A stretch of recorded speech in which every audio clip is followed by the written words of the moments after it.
মুরব্বী আপনার নাম কি? এই আপনাদের এলাকার মানুষ এনে, এই এলাকার মানুষ চিনেন ওনাকে?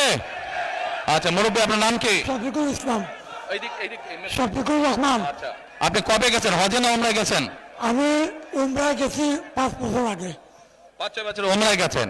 আচ্ছা তো উমরাতে যখন গেছেন আপনি উমরা কোথায় করেছেন?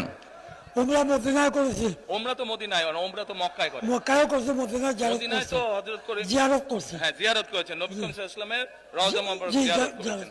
কিন্তু এই যে তাওয়াফ করেছেন, উমরা করেছেন কোথায়? কাবায় না? কাবায়। আচ্ছা আপনারা সবাই শুনতে পাচ্ছেন আমার কথা? এবার মন দিয়ে কান দিয়ে শুনবেন। আমি উনাকে একটা প্রশ্ন করব, দেখি উনি কি বলে। আচ্ছা মুরব্বী বলেন তো আমাকে, এই যে কাবায় আপনি গেছেন, আল্লাহর ঘর না ওটা? ওটা তো আল্লাহর ঘর। আচ্ছা ওটার মালিক কে বলেন? আল্লাহ। কিসের মালিক? আল্লাহ।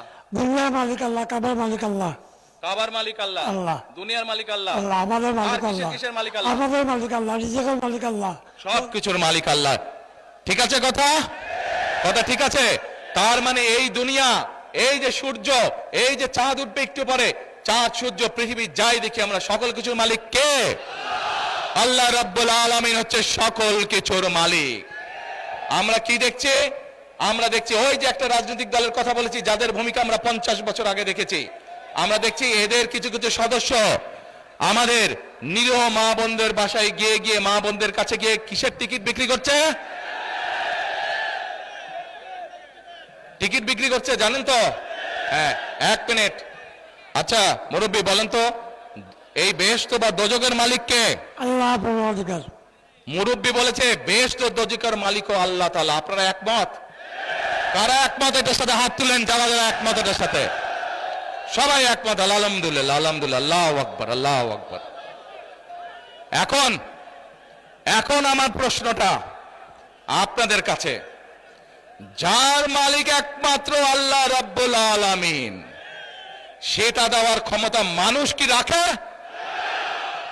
তাহলে যে মানুষ কে বলে বেহেশতের মালিক আল্লাহ তাআলা, দোজখের মালিক আল্লাহ তাআলা, কে কোথায় যাবে সেটা সিদ্ধান্ত একমাত্র আল্লাহ তাআলা নেবে। তাহলে যারা গিয়ে বলে যে তাদেরকে ভোট দিলে বেহেশতে যাবে, এটা কি হতে পারে? মুনাফিকি না, এটা রীতিমতন শিরকি শিরকি শিরকি, আল্লাহর সাথে তারা তুলনা করছে। কাজেই 71 সালে তারা তো মানুষ হত্যা করেইছে, এখন তারা আবার বহু মানুষকে বিভ্রান্ত করে তারা শিরকির অংশীদার করছে। কত বড় মুনাফিক, কত বড়! তাহলে চিন্তা করেন, যারা এই ভোটের আগে আপনাদের ধর্মে, আমাদের বাংলাদেশের মানুষের ধর্মীয় অনুভূতিতে আঘাত করে মানুষকে ঠকাচ্ছে, এরা যদি কোনোভাবে, আল্লাহ মাফ করুক আল্লাহ না করুক, কোনোভাবে যদি ক্ষমতায় যেতে পারে, এরা কিভাবে মানুষকে ঠকাবে চিন্তা করেন।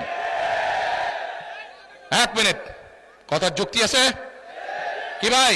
যুক্তি আছে? কথার যুক্তি আছে? এই শিরকিওয়ালাদেরকে, যারা শিরকি করে, এদেরকে বর্জন করতে হবে, মানুষকে সচেতন করতে হবে।